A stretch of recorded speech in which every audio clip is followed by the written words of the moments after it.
do a little quiz to start. If you were to name the places in the world where Christianity first took an enduring hold, so this is the first few decades after the resurrection of Christ, where do you think they would be? Those first places where Christianity took hold. Any guesses? Cannington? Cannington, God's own country. Ethiopia? Okay, cool. Armenia? Any other places? Greece? Yep, very good. Yep. Rome? Margot? Egypt, very good.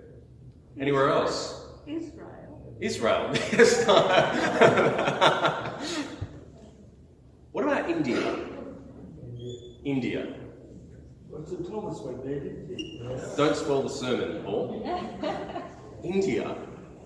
Now, today we hear how an encounter with the resurrected Christ impacted St. Thomas and the extraordinary journey that this took him on. And it really is extraordinary, and a lesser word wouldn't do him justice.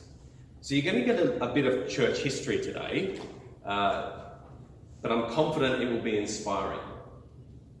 So at the outset, it is important to note that whilst Christianity is generally considered to be a Western religion, it's really just as Eastern. The Holy Land itself is in what is called Asia Minor, and just as early as apostles went west to Rome, which was the cultural and political powerhouse of the time, they also went east to Iran, Iraq, that sort of area. But even further east than that, there is a tradition, and the surrounding historical evidence is strong, that the Apostle Thomas, doubting Thomas, the skeptic, went as an apostle to India and planted the church there, which survives to this day. Indeed, the Mar Thoma Church is in full communion with the churches of the Anglican Communion, meaning that if one of their clergy came here, they would have full standing and be eligible to serve in our churches, and vice versa. If I went to India, I would have full standing in their churches. But back to the story and its history.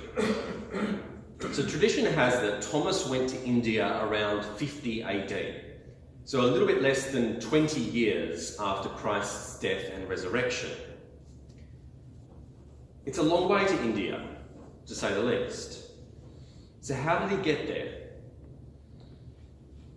Now, there was actually a huge secret which was uncovered by the Romans in 40 AD, which was a bit like the proprietary information of Arab and Parthian traders at the time. And the secret they discovered was monsoonal winds, which for the summer months blew from the Red Sea straight across to India, and then in the winter months blew back from India towards the Red Sea. And that was a closely guarded secret because it meant more money for the traders. But when the Romans discovered this, it meant that their very large trading ships could suddenly make this important and very lucrative journey in less time with far greater efficiency. They didn't have to limit themselves to smaller boats hugging the coastline or going overland. So the history of trade and commerce from that exact time period means it is entirely plausible that a missionary could have got to India with greater ease than at any time previous in history, and travelled on journeys along the northwest coast of India to the southwest coast and overland to the southeast, following trading routes, which is exactly what the tradition attests. And probably most important, there is a robust oral history that supports this. there are songs and poetry and stories, particularly in the southwest of India, which speak of the mission of Thomas and trace that lineage. And even just a couple of centuries after Thomas lived, the church thousands of kilometres away in Syria was already acknowledging Thomas as the apostle to India. Now, we don't know how many churches Thomas planted or converts were made, but tradition would say at least 7 churches in the southwest alone, and over 10,000 conversions took place. And you might be thinking, conversions, well that requires speaking. How would he and the Indian people have spoken to one another? You've got a Jewish person from the Holy Land and all these different language groups across the Indian subcontinent. When they spoke, it must have all just seemed like Greek to each other. And that's because it was quite literally Greek. Little plot twist for you. Greek was the common language of the time, a bit like English is now. Greek was the language used across the Roman Empire, along with Latin, and it was used all the way across that empire into the east, into India. And a guy called Alexander the Great was responsible for that. And the currency we have, the actual coinage from that time, in India, is often stamped in 2 languages, one of them being Greek. And particularly for trading centres, which is what Thomas utilised, the merchants would have had a financial interest in being able to speak the same language as traders coming from across the seas, beyond that of money itself. So once we get beyond that common descriptor of Thomas as the doubter and thinking he really nearly blew it, what we are actually faced with is a faithful, courageous, and adventurous apostle who went about as far to the ends of the earth as he could have in those days, from the west that is, as far to the ends of the earth as he could in response to that great commission given by the risen Christ. And as said, to this day, there are people who trace their lineage in faith right back directly to that faithful apostle.